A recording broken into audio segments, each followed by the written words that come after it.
Muito boa noite. Nós vamos agora estudar o primeiro parágrafo, a primeira parte do primeiro parágrafo da Metafísica de Aristóteles, livro Gama. Então, na verdade, esse 36 aqui é o resto do parágrafo que está mais para baixo, mas nós não vamos ler esse texto hoje. Então, a ideia aqui é estudar o grego por meio da leitura de Aristóteles.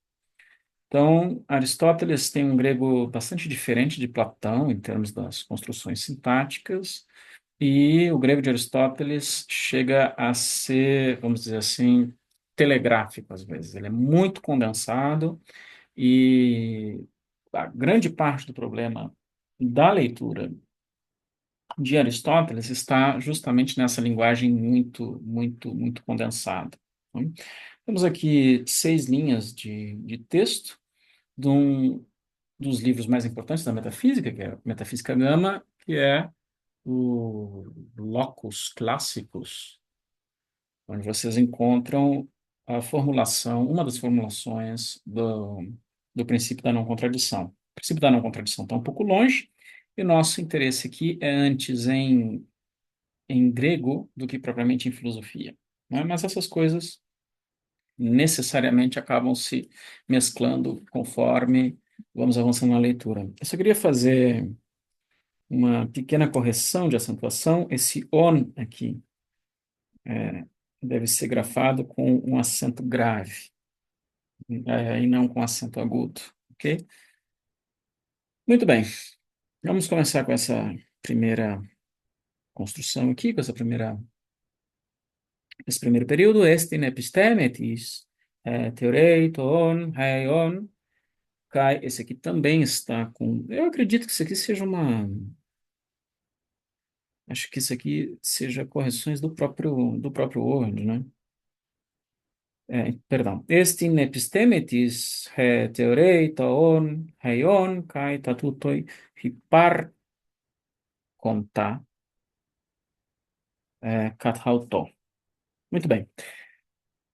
Esse X que eu fiz aqui é o que estava com que mas é o que. Estin. Nós temos aqui o verbo ser, que vocês conhecem, terceira pessoa do singular, do presente indicativo, grego sem maiores problemas, e ele está em primeira posição. Ele está em primeira posição e é acentuado na penúltima sílaba, tornando uma paroxítona. Sendo ele uma paroxítona, que é uma escolha do editor, toda a acentuação em grego toda não, mas assim, a acentuação em grego, em grande parte, depende da escolha do editor. Quando o verbo estin vem em primeiro lugar, ele é acentuado, ele deve ser acentuado na penúltima sílaba, e quando ele vem em primeiro lugar, normalmente ele tem um valor existencial ou locativo, dependendo de como vocês preferirem chamar o verbo estin no sentido de ou existir, né? O seria uma tradução mais locativa e o existir seria, evidentemente, uma tradução mais existencial. Então, sendo aqui um, um uso existencial ou locativo, esse verbo vai ter apenas um sujeito, né? Em português, nós falaríamos numa construção impessoal. A, X. A gente pode inverter, né? X, A, X é o sujeito, e no grego isso precisa estar no nominativo. O que está no nominativo aqui é a expressão epistemetis. Vejam que tis é um pronome indefinido que está sendo usado aqui adjetivamente, então ele está modificando episteme, e a melhor tradução para isso seria né, tis episteme, ciência. Ciência é a tradução canônica para episteme em Aristóteles. Isso não quer dizer que toda vez que Aristóteles use o termo episteme, ele está falando no sentido filosófico de ciência ou de episteme que ele tem. E aqui nós temos o ré, que é um pronome relativo, e ele está no nominativo singular feminino. Para quem não lembra, o pronome relativo tem uma sintaxe peculiar. Ele é um processo, né, um pronome que faz um processo de subordinação. Ele concorda em gênero e número com aquilo que ele retoma, né? Então, ele está retomando episteme tis. Vejam que tis é tanto para o masculino quanto para o feminino, né? Episteme está no feminino, ré é nominativo feminino. E ele está no nominativo porque o caso dele é delimitado pela função sintática que ele desempenha na oração que ele está introduzindo, na oração subordinada que ele está introduzindo, e ele introduz uma oração subordinada finita. Então, ele precisa ser o sujeito de um verbo, e esse verbo é theorei, que está na terceira pessoa do singular, do presente indicativo, do verbo theoreo, que uma das traduções, digamos assim, mais diretas para esse verbo seria algo como contemplar. Então, que contempla? Contemplar ou investigar, veja que contemplar aqui tem o sentido de investigar, né? No sentido filosófico de contemplar é o sentido de investigar. Ton, heion, kai, tatutoi, hiparkonta, katautó. Aqui a sintaxe começa a ficar um pouco mais embolada. Teorei é um verbo transitivo direto, então ele requer um objeto direto, e esse objeto direto precisa estar no acusativo. Toon, que é o objeto direto.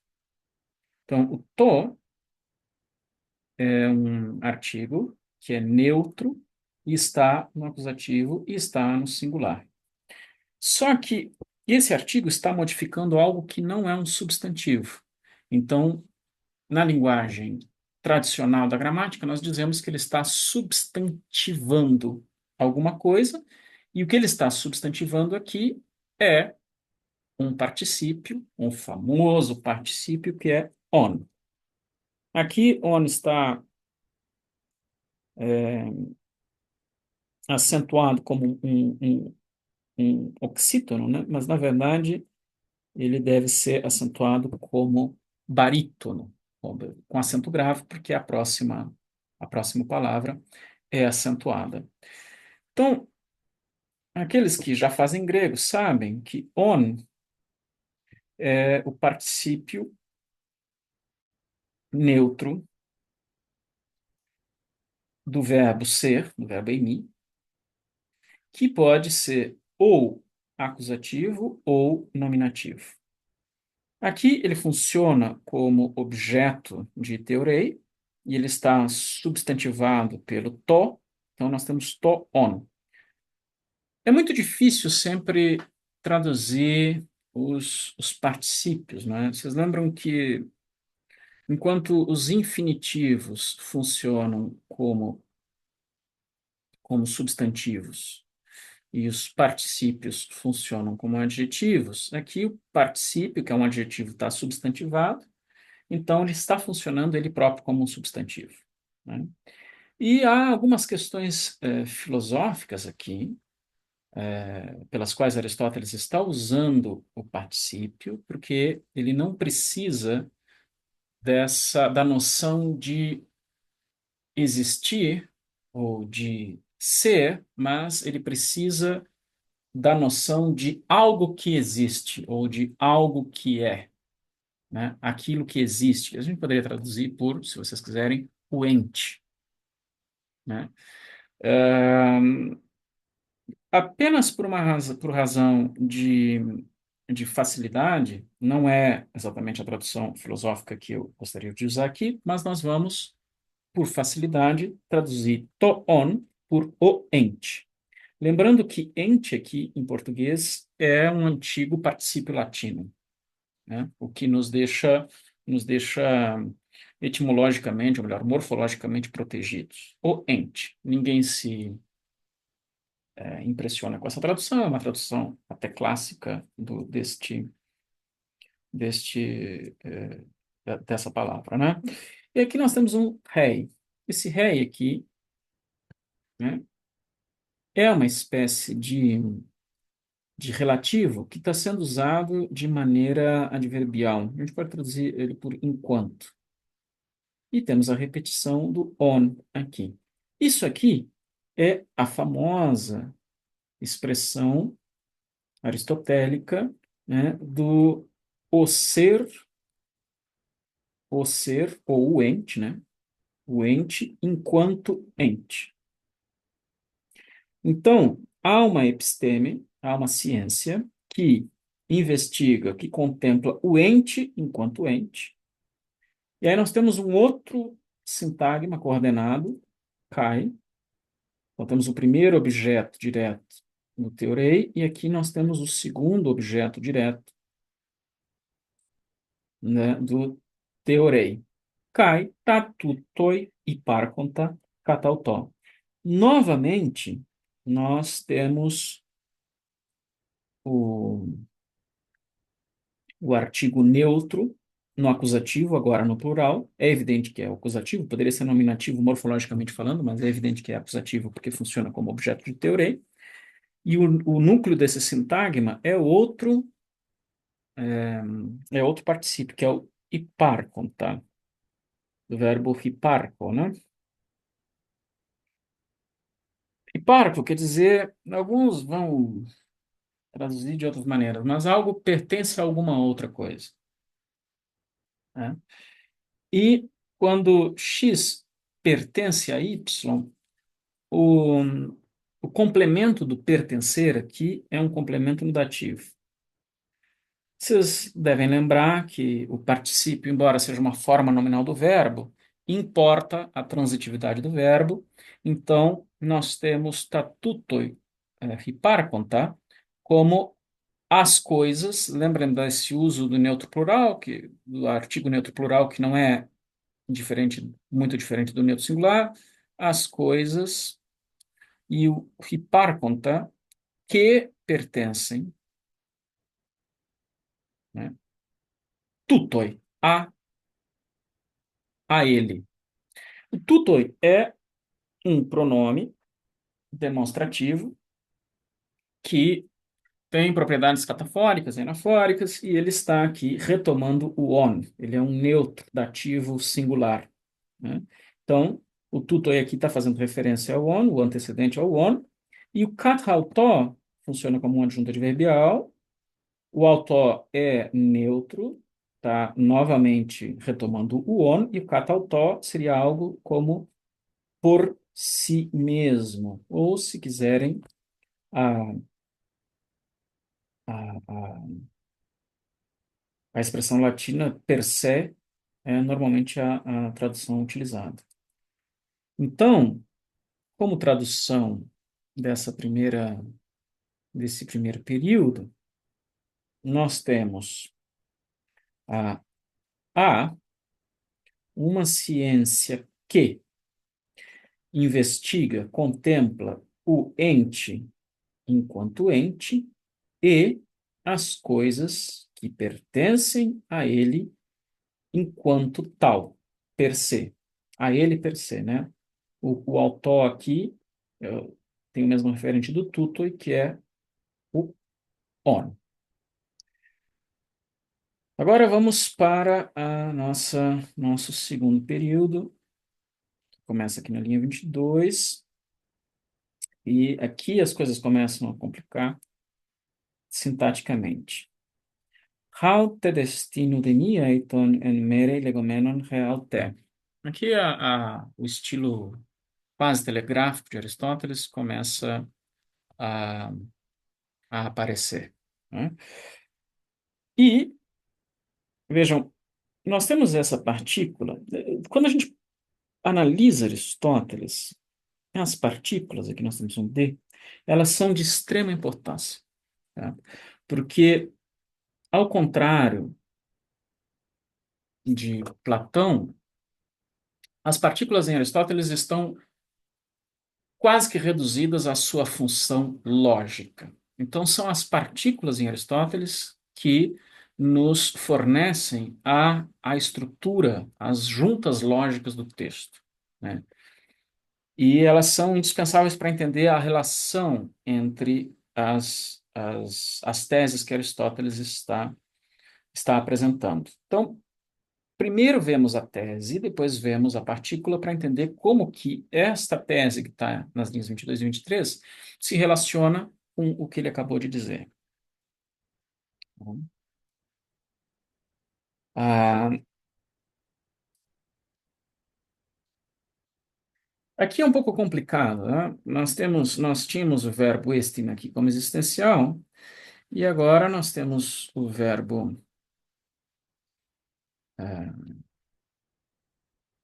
estim como predicativo. Então, como ele tá um verbo de ligação, né? Você tem um sujeito e um predicativo do sujeito, você precisa dos dois no nominativo. Quais são os sintagmas que nós temos no nominativo? Temos o haute, que é, né, o feminino daquele pronome que vocês conhecem bem, hutus, que é um demonstrativo, e nós temos realte, que é que a gente pode traduzir simplesmente como a mesma, né? Mesma também é um pronome, o ré está substantivando esse pronome, é um artigo definido. Bom, todos os artigos em grego são definidos.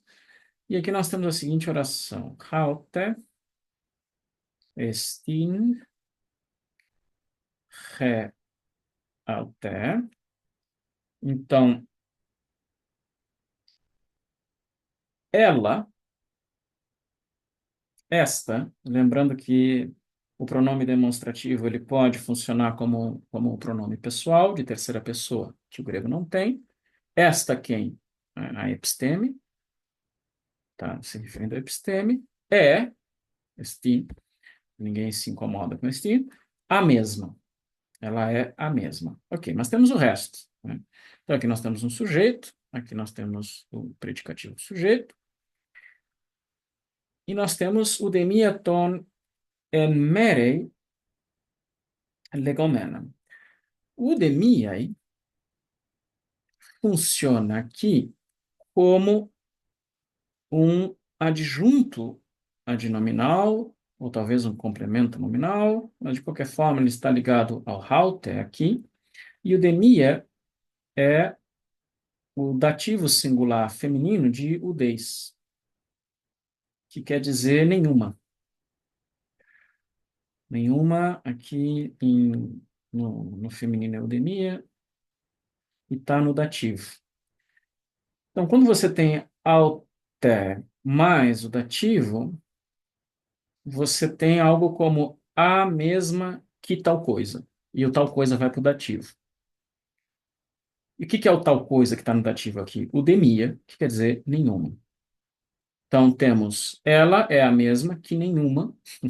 Veja só a construção, né? E temos tonen mere legomenon.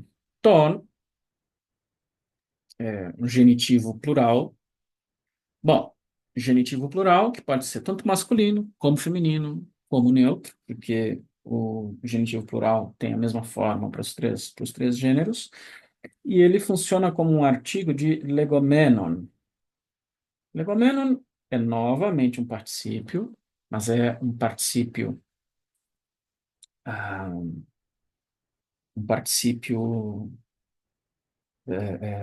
passivo, médio passivo, né, que vem do verbo lego.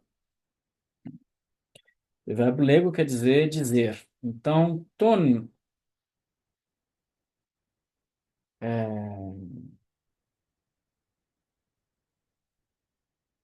legomenon seria algo como as coisas ditas, ou as ditas no feminino, ou os ditos no masculino. Aqui, ton legomenon, eu acredito que se refere também às ciências, né? Então, esta ciência é a mesma ciência que nenhuma das ditas, né, das ciências ditas, legomenon, veja que tem uma concordância, os dois estão no genitivo plural, en mere, em parte. Aristóteles utiliza essas expressões como en parte, en mere, aqui nós temos en mais dativo, né? De, com muitos significados, né? Mas, basicamente, a tradução seria em parte, ou, se vocês quiserem, parcial, ou ainda, se quiserem, especial, né? Aqui, se formos traduzir por um adjetivo, funciona, você tem que colocar no plural. Então, a tradução da passagem seria: e esta, não, tiro D, né? Esta ciência, né, Haute, que eu acabei de mencionar, é que nenhuma das ditas ciências, subentendido, especiais ou parciais, a mesma, não é a mesma que nenhuma das ciências especiais. Tá? E agora nós podemos olhar para o D e ver o que que ele faz. Bom, o D sempre adiciona uma informação, mas adiciona sempre não, né? Mas 97% das vezes o D está adicionando uma informação e muito normalmente ele tem um sentido adversativo, né? Ou seja, ele não só adiciona, como coloca uma cláusula ali para fazer um certo contraste. Eu acredito que, embora do ponto de vista lógico não faça diferença, do ponto de vista estilístico, a, a melhor tradução seja aqui simplesmente e.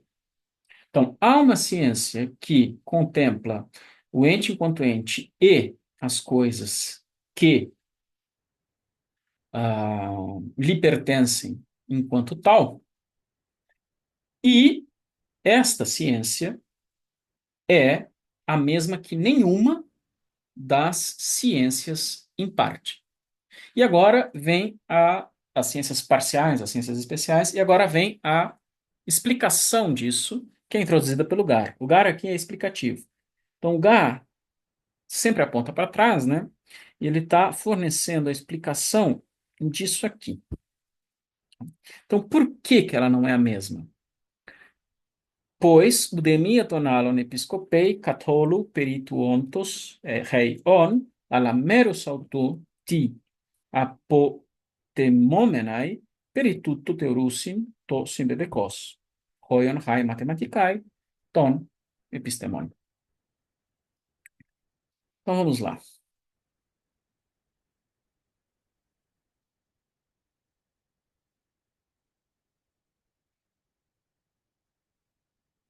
Pois,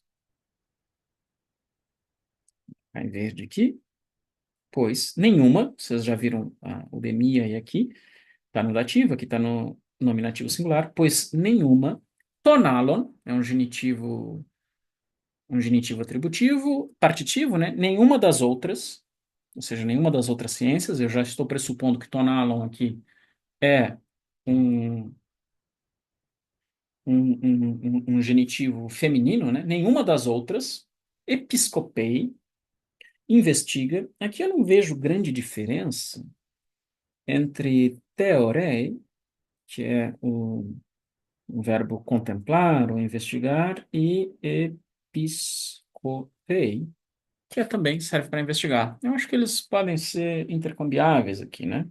Pois nenhuma das outras investiga, e agora vem uma contraposição interessante que é entre o catolum, que nós vamos ver aqui, e o tossimbebekos. Essa é uma oposição bastante comum em Aristóteles, tá? O simbebekos a gente já vê, né, em breve, e o catolo que tem um valor adverbial, né? Porque o catolo nada mais é do que catarrolo, né? Segundo o todo, seria a tradução. Ah, você pode dizer geralmente, você pode dizer universalmente, né?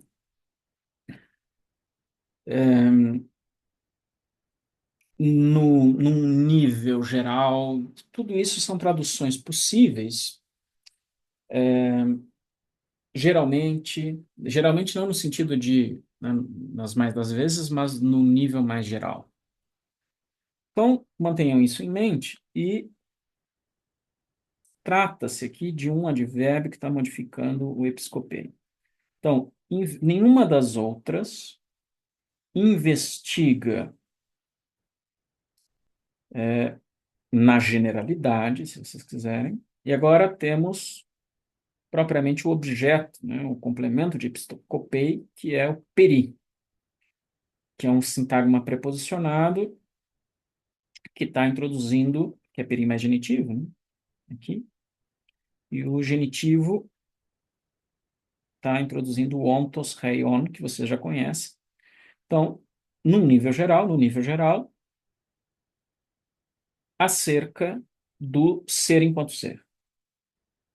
Né? Veja que esse aqui está no nominativo, esse aqui está no genitivo, o on aqui introduzido pelo rei não precisa estar no genitivo, porque o rei introduz, né, o sintagma no nominativo. Mas, outra partícula, meros autoti apotemomenai perituto teurusen. Apotemomenai é um particípio aoristo, tendo recortado, se você quiser, tendo recortado ti, uma, meros, parte, ao tu, dele que é do ser, né? Perituto, acerca disso, teurusi, investigam, tossim bebekos, é, que é o que está contraposto aqui ao catolo. Veja que tossim bebekos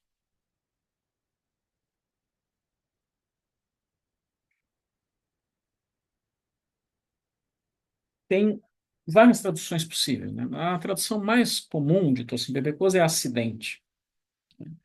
Mas acidente no sentido aristotélico, ele pode servir para coisas, por exemplo, que acontecem por acaso, né? E também para coisas que são propriedades de outras coisas. Sejam essas coisas substâncias, sejam essas coisas outras coisas que não as substâncias. Então, simbebecose é algo que traz a ideia de que algo ocorre com outra coisa. Está aí próximo da ideia de symbione, que é ir junto, né? Então, se vocês pensam na ideia de acaso para Aristóteles, o acaso, as coisas que acontecem por acaso são sempre uma espécie de resíduo, né, das coisas que acontecem que não são por acaso. Então, você tem uma cadeia causal normal e há outras coisas que ocorrem junto com essas, né? Quando você tem propriedades de substâncias, que são as categorias, no fim das contas, essas categorias elas ocorrem junto às substâncias, né? Ou seja, elas são algo que se agregam à substância de alguma forma, né? Quando você está falando de propriedades, você tem é, é, coisas que se agregam a essas propriedades, assim por diante. Então, é sempre muito difícil determinar o que que Simbebekos quer dizer aqui, mas eu acredito que a melhor tradução seria algo como atributo ou propriedade, né? Investigam o atributo ou atributos, se vocês quiserem. O Tossim Bebecosa aqui está dizendo que é um atributo específico, por isso está com um artigo definido. Perituto, acerca disso. Então, pois nenhuma das outras ciências investiga, em geral, acerca do ser enquanto ser, mas repartindo uma parte dele, do ser, investiga sobre isto, teorice perituto, a propriedade, ou o atributo. E a gente já vai voltar rapidamente a essa construção. E aqui nós temos um Hoyon. Hoyon é uma espécie de relativo, né? Que normalmente introduz um exemplo em Aristóteles. Então, na maior parte das vezes, a gente pode simplesmente traduzir por exemplo. E aqui nós temos uma construção bastante comum em Aristóteles, que é hai mathematicae, as matemáticas, mais o genitivo do plural, que é ton epistemon, das ciências. As matemáticas dentre as ciências. O genitivo aqui é partitivo. Bom, isso é uma expressão extremamente comum em grego, que a gente pode simplesmente traduzir por hai, traduzir por as ciências matemáticas. Entre hai mathematicae ton epistemon, com genitivo atributivo partitivo de mathematicae, nós queremos dizer simplesmente hai epistemae mathematicae, as ciências matemáticas. Não tem a menor diferença de construção aqui, porque em uma construção hai epistemae mathematicae estaria qualificando as epistemae, dizendo que se trata de ciências específicas, ou seja, ciências matemáticas, e nas hai mathematicae, que é um adjetivo, estaria modificando a ciência que está subentendida aqui, e a construção completa seria as ciências matemáticas dentre as ciências. Não faria nenhuma diferença. Agora, um pequeno ponto de interesse, inclusive de interesse filosófico, aqui na sintaxe, e isso é constante em Aristóteles, é encontrar os corretos referentes desses pronomes anafóricos e catafóricos, ruto, dekeinos, etc, etc. E aqui nós temos o tuto aqui. Esse tuto aqui é um neutro, um acusativo neutro, né? Ah, singular, e só que nós temos dois antecedentes neutros aqui.